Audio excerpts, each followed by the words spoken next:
Нужно ли давать милостыню? А если нужно, то кому?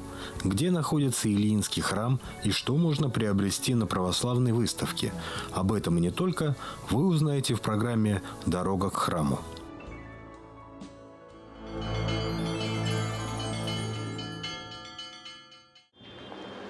Довольно часто на улицах, в подземных переходах или возле храмов и мечетей можно увидеть людей, просящих милостыню. Каждый воспринимает это по-разному. Одни милосердно кидают им завалявшуюся мелочь или смятую купюру, а другие в их адрес бросают не очень лестные слова. При виде таких людей невольно возникает вопрос: кто это? Алкоголики, которые не хотят работать и довольствуются полученной суммой, или пенсионеры и инвалиды, у которых не хватает денег на пропитание. Так нужно ли подавать милостыню? Я обычно, бывает то, что вижу, бабушка какая-то, мелочь даю. Но, конечно, какие-то молодые, которые нифига на работу не ходят, просто сидят.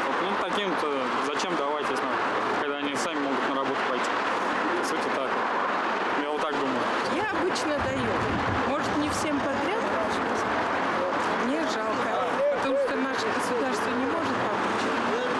Мы должны, бедные люди, которых большинство, мы должны помогать друг другу, я так считаю. Если не бабушки, а там мужики или там такие, они могут там водку или сигареты, они на ничего не там потратить. Не хочется давать денег тому, кто уже пьет там на вид уже. Поэтому, не знаю, как сказать, лучше нет таким людям не давать. Милосердие – одна из важнейших христианских добродетелей. Но как быть, если с протянутой рукой стоит явный пьяница, собирая деньги не на еду, а на бутылку огненного зелья? И надо ли подавать нищим, для которых попрошайничество стало профессией? Не нужно воспитывать трудней. То есть мы отчасти некоторых людей привыкаем к лени. То есть человек ничего не хочет. Просто получил, и он доволен. В то же время Христос говорит: всякому просящему дай. Мы не можем тоже сказать, что у него действительно какие обстоятельства, почему он здесь сел милостыню собирать. Это тоже нужно, как сказать, если у человека совесть чиста, это нужно большой подвиг иметь, чтобы смелость сесть и просить у других милостыню. Если внимательно понаблюдаете, например, бабушка считает мелочь перед кассой, да, заплатите за ее продукты. Адресная помощь должна быть. Не куда-то в никуда. А вот если вы алкоголику подадите милостыньку, он напьется, а потом кого-нибудь убьет, то виноват будет тот, кто дал ему эти деньги. Поэтому нужно быть очень осмотрительным и внимательным. Добро, конечно, нужно, наверное, делать каждому человеку, и причем я стараюсь это делать хотя бы один раз в день, скажем так. Если я кому-то не помог, это, может быть, смешно звучит, но один раз в день обязательно нужно сделать хорошее дело. Я считаю, что нужно помогать людям, которые нуждаются в помощи. Даже где-то в Евангелии написано: подающий милостыню, то есть помощь, подает самому Богу. Это человеческое чувство, милосердие, сострадание, любовь, гуманизм. И надо, чтобы об этом народ не забывал. Добро делать обязательно нужно. Всегда нужно делать, каждую минуту, даже мысленно. Даже мысленно нужно. Ты всегда должен знать, что в тот момент, когда тебе хорошо, когда ты благополучен, кто-то в этот момент может страдать. Страдать ребенок, я не знаю, бабушка, пожилой человек. Как-то посильно нужно оказывать помощь, я не знаю, словом, взглядом, я не знаю, финансово, если возможно это. Детям там какие-то подарки, какие-то вещи, я не знаю, узнать, где это находится, перечислить деньги, перечислить какие-то необходимые, я не знаю, будь то краски, будь то лоскутки. У каждого человека найдется в быту дома то, что он может раздать или подарить. Просто отдать, просто так, безвозмездно. Всегда найдется. Это обязанность каждого делать добро, делиться всем, что есть у человека. Если нет денег, то поделиться улыбкой, поделиться вот такими вот возможностями что-то творить. Любое дело – это садака считается, вознаграждение будет, польза от этого будет, как милостыня. Поэтому, если нет чем поделиться, можно хотя бы улыбнуться. И это тоже будет садака, тоже будет вознаграждение за это. Должно ли быть рассуждение в милостыне, или творить ее надо, не раздумывая? Сказано в Евангелии: просящему у тебя дай. То есть, нужно иметь рассуждение. Иметь рассуждение, как также говорил кто-то из святых, пусть милостыня у тебя запотеет в ладони. Да? То есть нужно с рассуждением относиться. Потому что Бог на самом деле нам присылает людей. Мы встречаемся с людьми, которым реально нужна на самом деле помощь. Это каждый может вспомнить такой случай, когда вот ты действительно знаешь, что этому человеку нужна помощь. А вот этим дежурным, скажем так, просителям в переходах, у храма, как говорится, сколько не жалко, сколько там, так сказать, монетку, да, и на душе спокойнее, и будешь знать, что...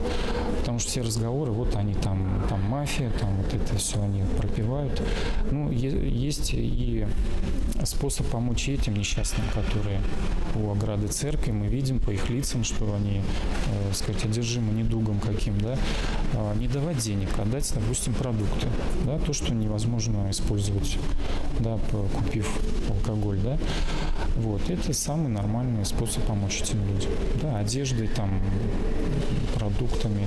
И, как говорится, мы перед Богом исполним свое это послушание, да, и не навредим человеку, что он еще пойдет, купит бутылку там и еще глубже упадет в трясину.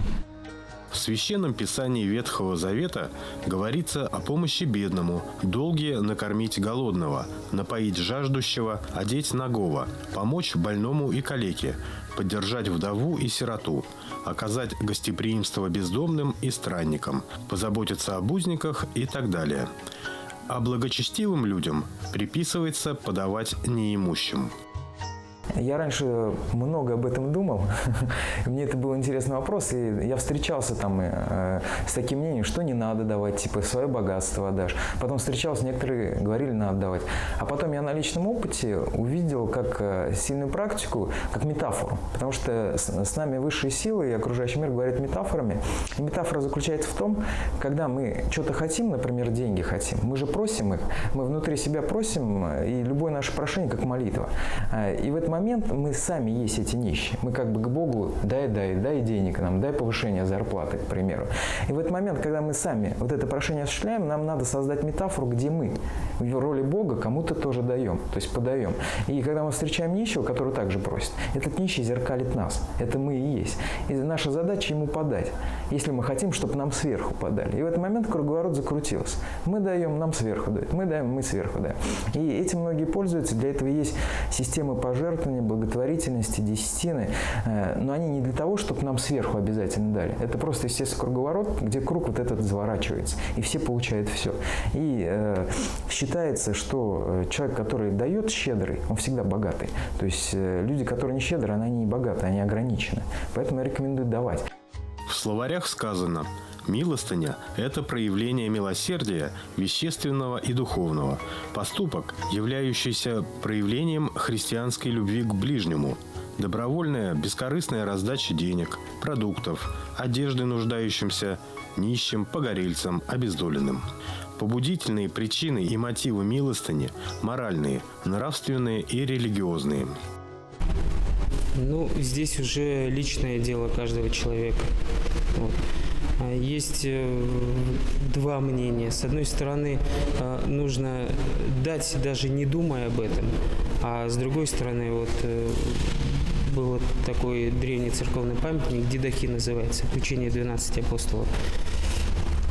Там написано, что да запотеет рука твоя, когда ты даешь милостыню. То есть, прежде чем дать, нужно долго подумать, кому даешь. Но, естественно, скорее, я думаю, что, наверное, нужно подавать, нужно помогать людям. Но если ты видишь, например, человек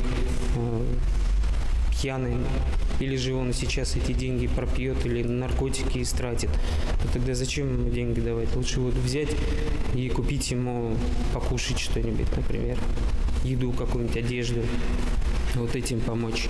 Или словом оставить, помочь. Вот это будет лучшая помощь. А так действительно, ведь кто знает, вот человек оказался в какой ситуации. Иногда достаточно просто остановиться на пару минут, как бы сложно это не было в условиях городской жизни, и поговорить с человеком, задать пару простых вопросов, узнать, для чего он просит милостыню. Если на еду, то можно накормить его. Если нужна медицинская помощь, то оказать содействие или как минимум предложить обратиться в храм или в благотворительный фонд. Чтобы ради Бога, чтобы для успокоения надо, да. Если она нуждается. А если бывает, как роль играет. Бывает, как говорят, и для хорошего актера нет плохой роли. Некоторые играют роль. Смотришь, ну, раз она просит, я думаю, стоит так. Можно его где-то бросить, может одна остаться. Сейчас кризис на самом деле. Если здоровый, тогда пусть она лучше работает. Ну, посмотришь, чувствуешь. Бог же нам дал чувство. Кому-то даешь, кому-то не даешь. Если на самом деле плохое, вот попал в трудные ситуации, человек даже бывает, кушать ничего, да. Вид смотришь, так, нищий одевал, похудой, больной, и все бледный такой. Тогда деньги дашь, не знаю. Ради Бога.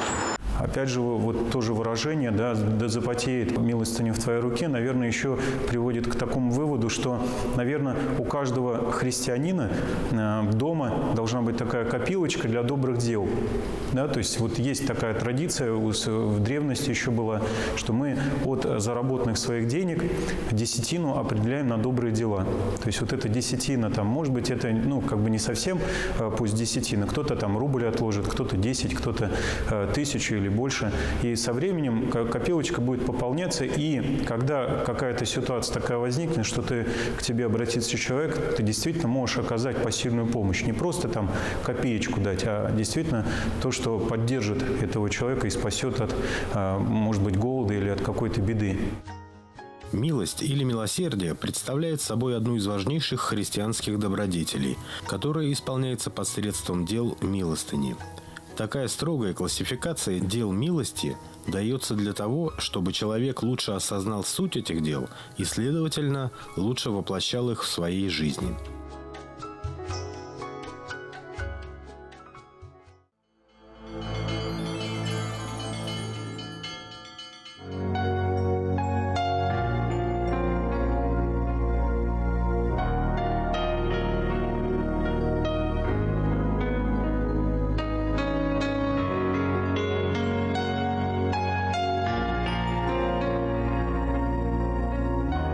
Неподалеку от северного автовокзала города Уфы, на улице Кемеровской, расположился небольшой пророко-Ильинский храм. Он был построен на средства меценатов в 2009 году, всего за 1,5 месяца. Когда-то район, где сегодня находится пророко-Ильинский храм, относился к деревне Дежневки, которая в 30-е годы прошлого столетия вошла в состав столицы республики. Ранее церкви в этом районе Уфы не было.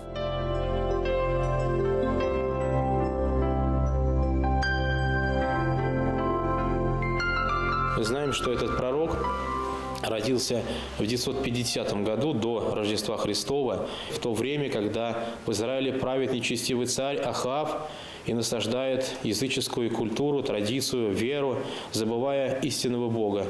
И пророк Илья является свидетелем истинного Бога, его провозвестником. Строительство этого храма стало для православных христиан, проживающих поблизости, настоящим праздником. Изначально храм не имел того убранства, которое имеет сегодня.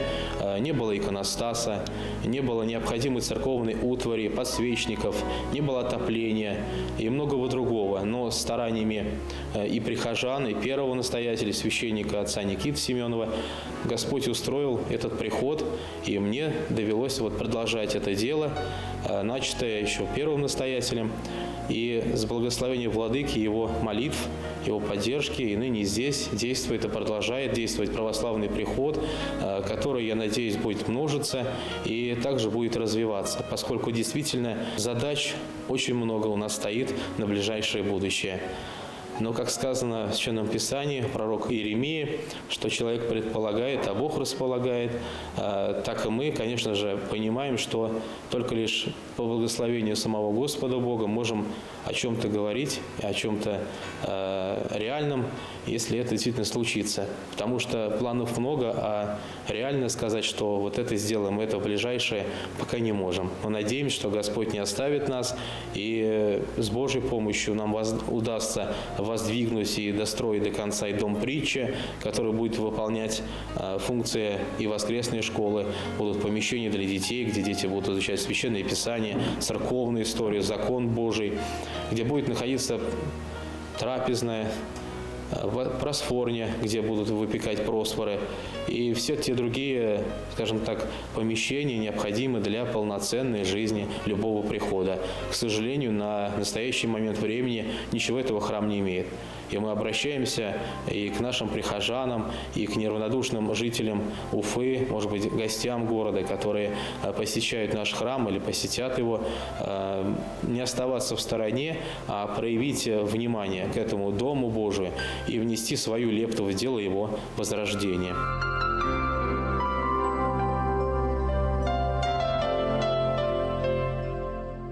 В этом маленьком пророко-илинском храме уютно и всегда спокойно.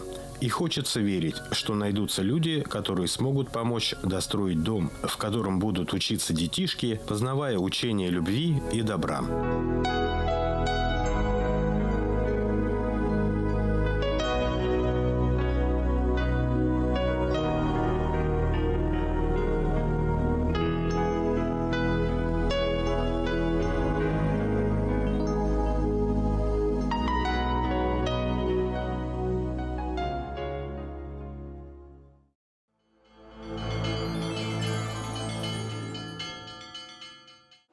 По благословению митрополита Уфимского и Стерлитамакского Никона с 1 по 6 декабря в городе Уфе на ВДНХ «Экспо» по улице Менделеева, 158 проходит православная ярмарка «Рождественская». 1 декабря торжественное открытие выставки возглавил глава Башкортостанской митрополии митрополит Уфимский и Стерлитамакский Никон, который совершил молебен вместе с духовенством Башкортостанской митрополии. Будем с вами сегодня у святынь, которые во множестве собрались здесь на этой нашей выставке, ярмарке, просить, чтобы Господь простил нам наши грехи и дал нам то, что необходимо лично для нас, для наших семей, для наших детей. Далее митрополит Уфимский и Стерлитамакский Никон положил начало масштабной акции по сбору подписей за запрет абортов. Его примеру последовало духовенство и посетители выставки. Сегодня с открытием рождественской ярмарки мы начали сбор подписей в защиту жизни нерожденных детей, то есть против абортов, на территории нашей епархии. В течение всей выставки будет проходить сбор этих подписей. Любой желающий может прийти и такую подпись поставить. Все подписи будут переданы руководству нашей страны для того, чтобы принять закон о защите жизни детей, чтобы каждый, начавший свою жизнь под сердцем мамы, мог увидеть белый свет и не был уничтожен абортом. Это, как говорят, все новое, хорошо забытое старое. До начала 20 века во всем мире аборты были запрещены во всех странах, всеми законами. И вот только жестокий 20 век, вот, как говорится, открыл вот эту печальную такую историю, открыл счет убийству детей под сердцем мамы. Поэтому мы хотим, чтобы все вернулось на круги своя, чтобы каждый, начавший свою жизнь, мог ее продолжить и был защищен законодательно, чтобы в нашей стране законы защищали всех без исключения. Приглашаем всех прийти, поставить свои подписи под этими добрыми словами. Да поможет всем Господь. В выставке участвуют представители Греции, Грузии, Осетии, Израиля, Черногории, Италии, Украины и многих храмов и монастырей России. Выставка, как и всегда, считается такой, как международная. И, конечно же, каждый участник приехал либо со своей святыней, либо с каким-то своим фермерским хозяйством. Есть представители, которые являются индивидуальными предпринимателями. То есть выставка очень насыщенная. У посетителей ярмарки есть уникальная возможность познакомиться с предметами религиозного культа, а также узнать больше о святынях храмов и монастырей, разбросанных по всему миру, и приложиться к чтимым иконам. Я представляю Грузию, монастырь Святого Георгия Победоносца. Этот монастырь очень древний. Он построен на месте явления Георгия Победоносца в XII веке. Шавнабадский монастырь, потому что Святой Георгий явился 900 лет назад на коне, и он был не в красном плаще, а он был в черной бурке, в такой грузинской. Она так и называется, Шавнабад. Да. Монастырь у нас с 86 года действующий. Он пережил очень много исторических моментов неприятных. И персы разрушали, и турки, и Советский Союз способствовал. Но с 86 года, слава богу, богослужения возобновились. У монастыря свое хозяйство довольно-таки обширное, свои виноградники. Но основное – это, конечно, горячая перегородчатая эмаль. Это техника VI века, она была утеряна.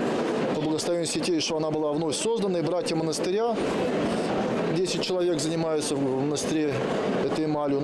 Ну и также, конечно же, в первую очередь миссионерство, чтобы вот эту духовную традицию православную грузинской и русской церкви мы сохранили, усилили, и чтобы, несмотря ни на какие политические интрижки, наши народы были вместе во Христе всегда.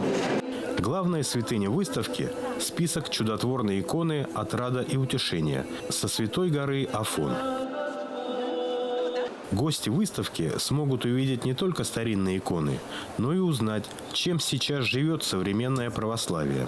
Мы представляем Свято-Елизаветинское сестричество милосердия Башкортостанской митрополии. Ежегодно мы на этой выставке участвуем. В этом году решили сделать сбор средств для нуждающихся, чтобы поздравить их праздник Рождества Христова. Придумали такую интересную акцию, называется она «Рождественская почта». Будем предлагать людям подписывать открытки рождественские, чтобы поздравить своих близких. К сожалению, многие люди сейчас забыли про эти традиции, о том, что можно вообще близким своим дарить открытки, отправлять их по почте. Все эти средства, которые будут собраны, они пойдут на подарки для детишек социально-реабилитационного центра для несовершеннолетних, который мы посещаем. Также на подарки в Дом престарелых и инвалидов, тоже для бабушек, дедушек, для инвалидов.